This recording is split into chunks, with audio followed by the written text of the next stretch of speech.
സ്ത്രീ അമ്മയാണ്, അമ്മ മാത്രമാണ്. ഈ സ്ത്രീയിൽ നിങ്ങൾ ഏൽപ്പിക്കുന്ന ഓരോ പരിഹാസവും നിങ്ങളുടെ അമ്മയുടെ ഹൃദയത്തിലാണ് ചെന്ന് തറയ്ക്കുന്നത്. കാരുണ്യത്തിന്റെ ഒരു കണിയെങ്കിലും ഇവൾക്ക് കൊടുക്കാൻ കഴിയുമെങ്കിൽ കൊടുക്കുക. അഭയാർത്ഥിയാണ്, യാചിക്കുന്നത് ഒരൊറ്റ ദയ മാത്രമാണ്.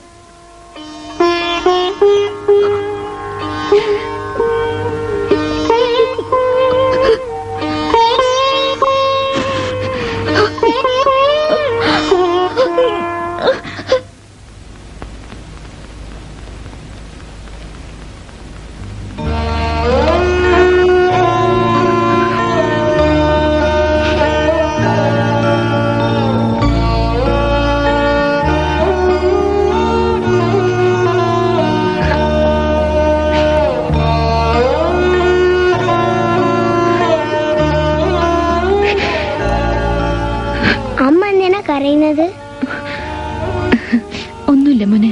നോണ, വിനു വയറ് നിറച്ച് ചോറുണ്ടാത്തോണ്ടല്ല കരയുന്നത്. വിനു നിറച്ചുണ്ടാല പോരെ. അമ്മ കരയരുത് കേട്ടോ. വിനു കുറുമ്പൊന്നും കാട്ടൂല.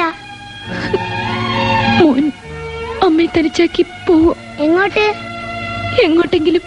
ഇല്ല, വലുതാകുമ്പോ മ്യൂസിയൊക്കെ വെച്ച് പോലീസായിട്ട് പോവും. വലുതാകുമ്പോ പോയിക്കും, വലിയ ആളായിട്ട്. പക്ഷെ അതുവരെ ഈ അമ്മയെ വിട്ട് പോകരുത്. അമ്മയ്ക്ക് പിന്നെ ആരാ ഉള്ളത്? ഈ അമ്മയ്ക്ക് എന്താ പോവില്ല ഞാൻ പറഞ്ഞില്ലേ. മോനെ,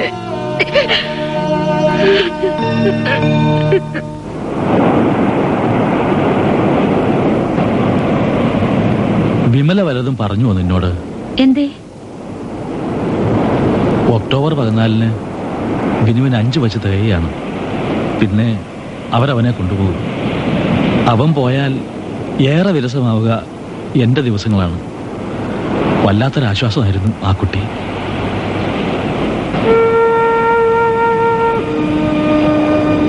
ശ്രീനിവാസൻ പിന്നെ നിന്നെ വന്ന് കണ്ടോ? ഇല്ല. കാലത്തിന് തോടാനും ചെരുപ്പിനൊത്ത് കാലം മുറിക്കാനും വയ്യ. ഞാൻ എഴുതിയിട്ടുണ്ട് ശ്രീയേട്ടനെ. എങ്കിൽ പിന്നെ അത് വേണ്ടെന്ന് വെച്ചൂടെ? എനിക്ക് കഴിയില്ല. ശ്രീയേട്ടൻ വേണ്ടെന്ന് വെച്ചോട്ടെ. ഞാൻ ഇങ്ങനെ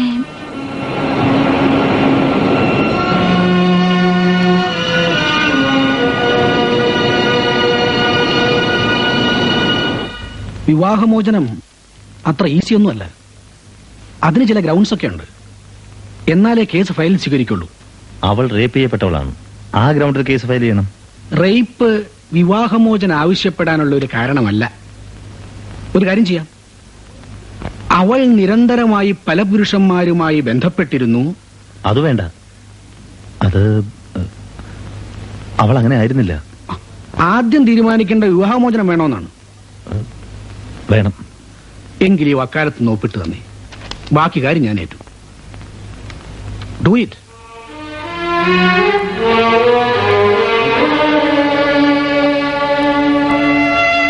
വേർപെട്ടു പോകേണ്ടത് വേർപെട്ടു പോവുക തന്നെയാണ് നല്ലത്.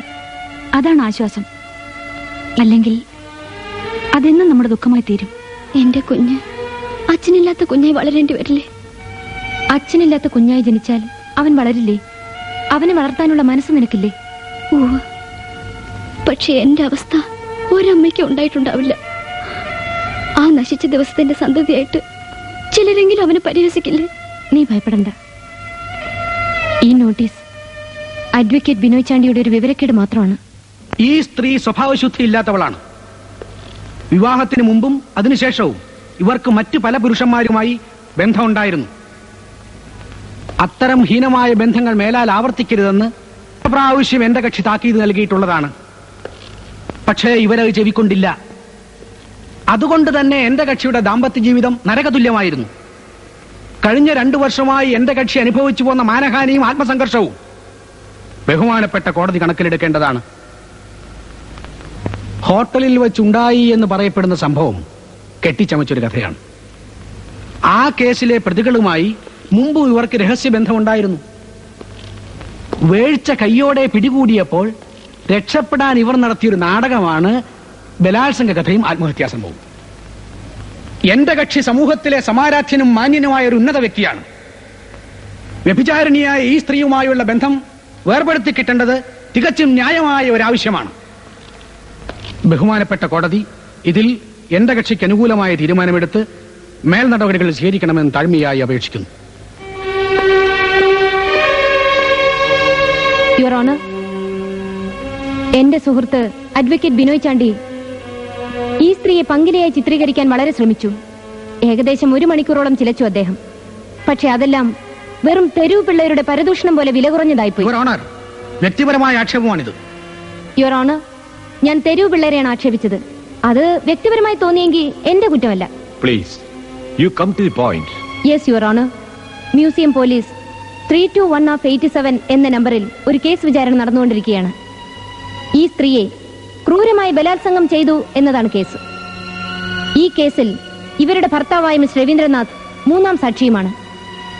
അങ്ങനെ ഒരു കേസ് നിലനിൽക്കെ അതും ഒരു ബലാത്സംഗമല്ല, വ്യഭിചാരമായിരുന്നു എന്ന് വരുത്തി തീർക്കാനുള്ള നീക്കമാണ് ഈ ഡൈവോഴ്സ് കേസ്.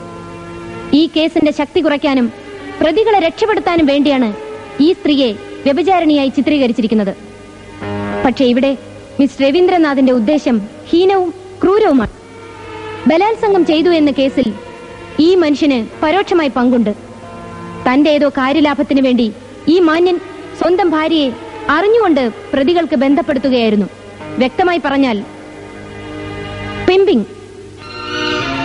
പ്രോസിക്യൂഷന് സംഭവിച്ച ഒരു അബദ്ധമാണ് ഇയാളെ സാക്ഷിയാക്കിയത്. 321/87 എന്ന കേസിൽ മിസ്റ്റർ രവീന്ദ്രനാഥിനെ സാക്ഷിപ്പട്ടികയിൽ നിന്നും മാറ്റി പ്രതിഭാഗം ചേർക്കേണ്ടതാണ്. ഉന്നത വ്യക്തികൾക്ക് വേണ്ടി സ്വന്തം ഭാര്യയെ ബന്ധപ്പെടുത്തി കൊടുക്കുന്ന ഈ മാന്യനായ പുരുഷന് വേണ്ടി അദ്ദേഹത്തെ പോലെ തന്നെ മാന്യനായ എന്റെ സുഹൃത്ത് ബിനോയ് ചാണ്ടി സമർപ്പിച്ച ഡൈവോഴ്സ് പെറ്റീഷൻ ഫയലിൽ സ്വീകരിക്കാതെ തള്ളിക്കളയണം ഞാൻ അപേക്ഷിക്കുന്നു. That's all your honour.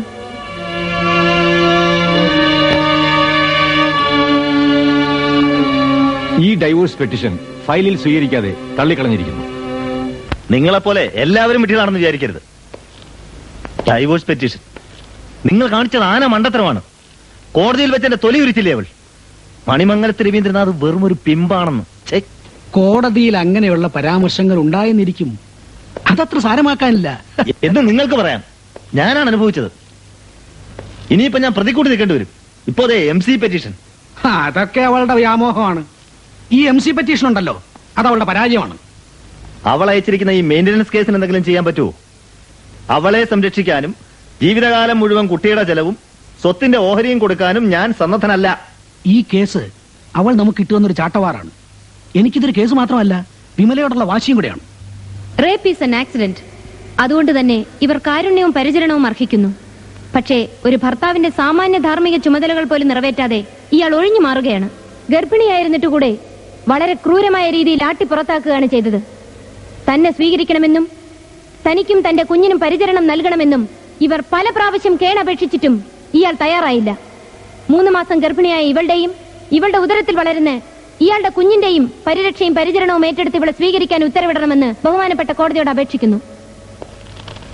ബഹുമാനപ്പെട്ട വാദിഭാഗം വക്കീലും എന്റെ മുൻ ഭാര്യയുമായിരുന്ന അഡ്വക്കേറ്റ് വിമലയുടെ നാടകീയ പ്രകടനം കോടതിയുടെ കണ്ണു നിറയിച്ചു കളഞ്ഞു. അഭിനയിക്കാൻ എന്റെ സുഹൃത്ത് പണ്ടേ സമർത്ഥയാണ്. സീത ഗർഭിണിയാണ് എന്നുള്ള വിവരം എന്റെ കക്ഷിക്കൊരു പുതിയ അറിവാണ്. എന്റെ കക്ഷി രവീന്ദ്രനാഥുമായുള്ള ജീവിതത്തിനിടയിൽ ഇവർ ഗർഭിണിയായിട്ടില്ല. ഇപ്പോൾ ഇവരുടെ ഗർഭം വ്യാജമല്ലെങ്കിൽ അത് സത്യമാണെങ്കിൽ അതിന്റെ പിതൃത്വം എന്റെ കക്ഷിക്കല്ല. ഈ സ്ത്രീ പല പുരുഷന്മാരുമായി ബന്ധപ്പെട്ടിട്ടുള്ളവളാണ്. പ്രത്യേകിച്ച് 321/87 നമ്പർ കേസിലെ പ്രതികളായ വർഗീസ് ആന്റണിയും വിജയരാഘവനുമായിട്ട്. ആ കേസിലെ പ്രതികളുമായി തുടർന്നു വന്ന നിരന്തരമായ ബന്ധത്തിന്റെ ഫലമായി ഈ സ്ത്രീ ഗർഭിണിയായിട്ടുണ്ടെങ്കിൽ അതിന്റെ ഉത്തരവാദിത്വം എന്റെ കക്ഷി രവീന്ദ്രനാഥിനില്ല. അതുകൊണ്ട് എന്റെ സുഹൃത്ത് അഡ്വക്കേറ്റ് വിമല ജേക്കബ് എന്റെ കക്ഷിയുടെ പേർക്ക് അയച്ച MC പെറ്റീഷൻ 321/87 നമ്പർ റേപ്പ് കേസിലെ പ്രതികളുടെ പേർക്കാണ് അയക്കേണ്ടത്. I object your honour. ശുദ്ധമായ നുണയാണത്. ഈ സ്ത്രീ ഗർഭിണിയാണെന്നുള്ള വിവരം മിസ്റ്റർ രവീന്ദ്രനാഥ് അറിഞ്ഞിരുന്നു. പിന്നെ ഇപ്പൊ വാദത്തിന് വേണ്ടി അറിഞ്ഞിരുന്നില്ല എന്ന് അംഗീകരിച്ചാൽ പോലും ബാധ്യതയിൽ നിന്ന് ഒഴിവാകാൻ മിസ്റ്റർ രവീന്ദ്രനാഥിന് കഴിയില്ല. പിന്നെ എന്റെ സുഹൃത്ത് അഡ്വക്കേറ്റ് ബിനോയ് ചാണ്ടിക്ക് ഇന്ത്യൻ എവിഡൻസ് ആക്ടിലെ വകുപ്പുകളെ കുറിച്ചുള്ള അജ്ഞതയാണ് ഈ വാദഗതിക്ക് കാരണം. Section number 112 birth during marriage conclusive proof of the legitimacy of the children. വിവാഹബന്ധം നിലവിലിരിക്കെ ഭാര്യ ഗർഭിണിയായാൽ അതിന്റെ ഉത്തരവാദിത്തം ഭർത്താവിനാണ്. രവീന്ദ്രനാഥ് ഈ ഉത്തരവാദിത്തം ഏറ്റെടുത്തേ തീരൂ. ഇന്ത്യൻ എവിഡൻസ് ആക്ടിൽ എന്റെ മുൻ ഭാര്യ അപാര ജ്ഞാനത്തിന് അഭിനന്ദനം. പക്ഷേ സെക്ഷൻ 103 ബർഡൻ ഓഫ് പ്രൂഫ് ഒന്ന് നോക്കുന്ന ഉചിതമാണ്. എന്റെ കക്ഷി സന്താനോൽപാദന ശേഷി ഇല്ലാത്തയാളാണ്. അദ്ദേഹത്തിന് കുഞ്ഞുങ്ങൾ ഉണ്ടാവില്ല. പിന്നെ എങ്ങനെ അദ്ദേഹം ഉത്തരവാദിയാകും? Advocate Vimala, medical certificate is produced. Your honour, ഈ നിൽക്കുന്ന രവീന്ദ്രനാഥ് ഒരു പുരുഷനല്ല എങ്കിൽ പൗരുഷമില്ലാത്ത വെറും ചലിക്കുന്ന മാംസപിണ്ഡം മാത്രം